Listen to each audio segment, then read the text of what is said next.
Vamos de volta à história, dentro da nossa viagem, viver os momentos em que o nosso apóstolo, mensageiro da primeira era da igreja, Paulo, o homem a quem Deus usou para levar o evangelho a todas as nações, e rompeu com o ciclo do evangelho apenas para os judeus. E vamos lembrar que na sua segunda viagem missionária, ele vem exatamente a uma cidade que estava na Grécia, cujo nome era Corinto. Uma cidade pervertida, uma cidade rica e uma cidade sem princípios éticos e moral. Imagine você, ao chegar aqui no ano 46, Paulo encontra-se com dois discípulos, Áquila e Priscila, que haviam sido expulsos de Roma e aqui estavam. Por 1 ano e 6 meses, Paulo viveu aqui na cidade de Corinto. Encontrou aqui uma série de coisas que ele teria que lutar contra. Se você estuda as Escrituras, verá que a carta de Paulo aos Coríntios é marcada por pontos que nos diz como ter moral, como ser éticos e como temer a Deus.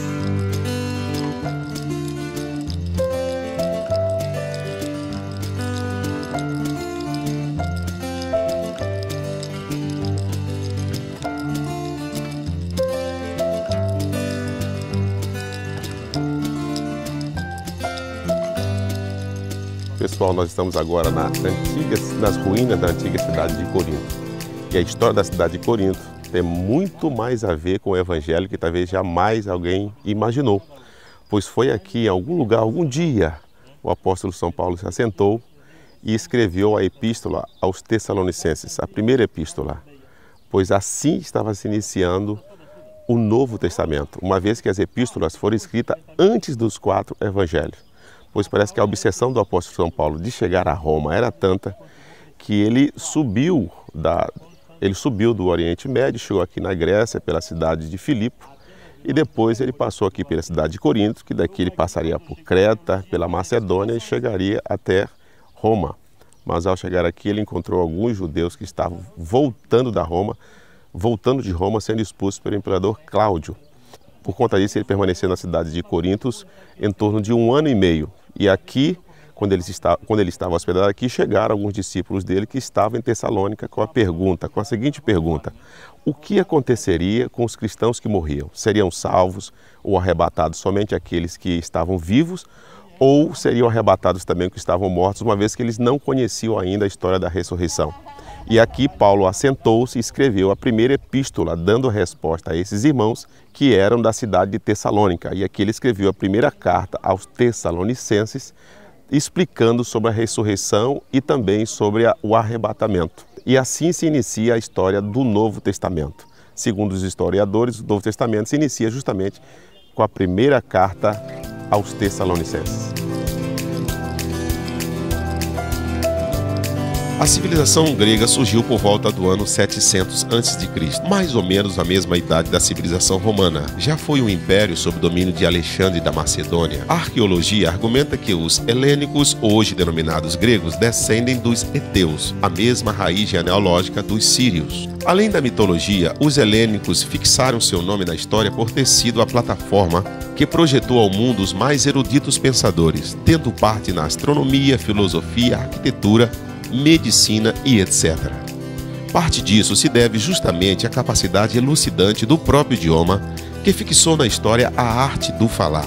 O idioma grego era e ainda é considerado uma língua refinada. Somada à capacidade dos pensadores, deu ao mundo a capacidade de interpretar e explicar o intangível, o imaginário, o invisível, a exploração do raciocínio, a busca da verdade com base na razão. Isto é chamado de filosofia, que surgiu no século VI a.C.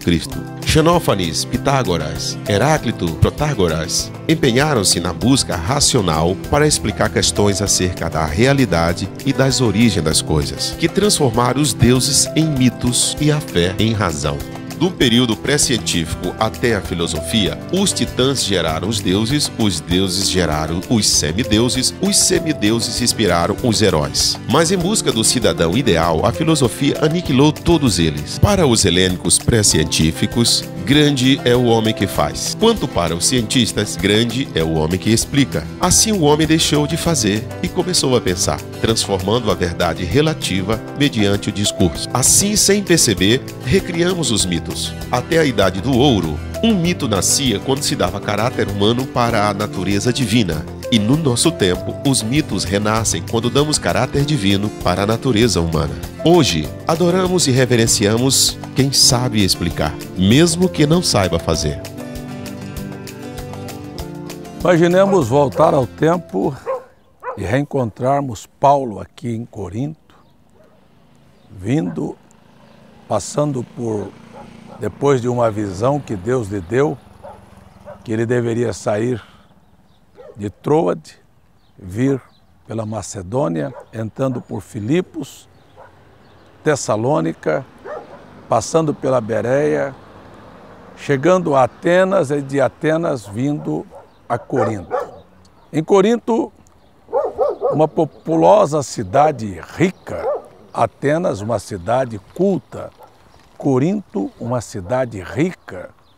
3 fontes de rendas principais de Corinto: 2 portos, uma exportação de frutas que daqui eram mandadas para outras partes do mundo, e o último, a comercialização do corpo de 1000 sacerdotisas de Afrodite que viviam aqui nesta cidade.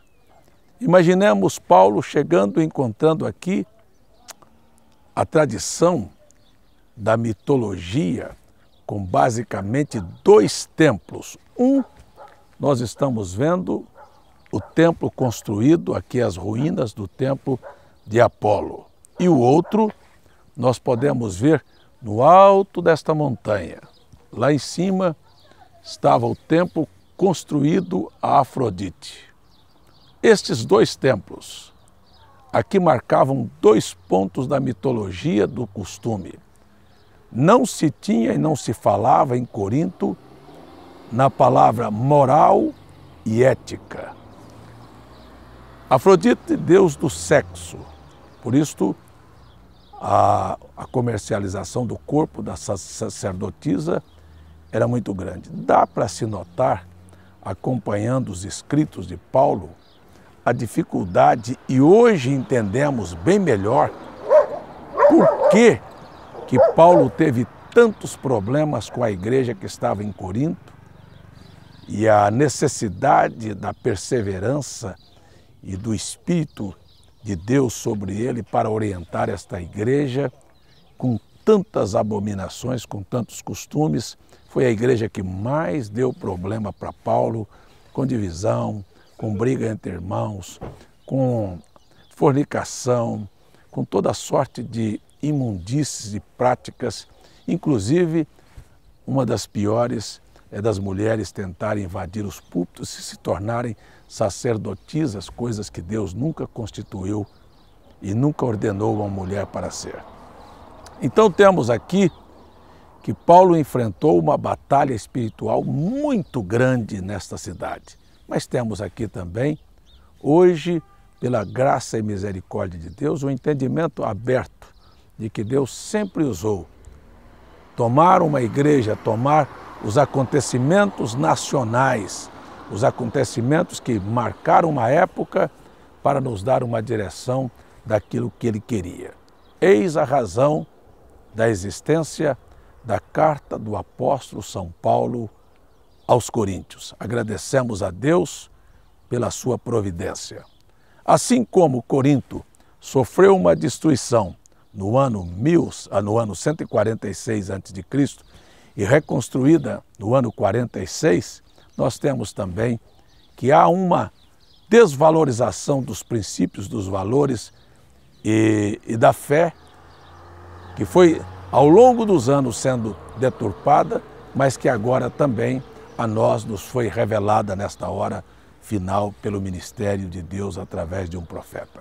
É maravilhoso ver a história e a Bíblia caminharem juntos para mostrarmos ao povo que a Bíblia não é um livro histórico, mas é um livro profético. Deus te abençoe com esta meditação.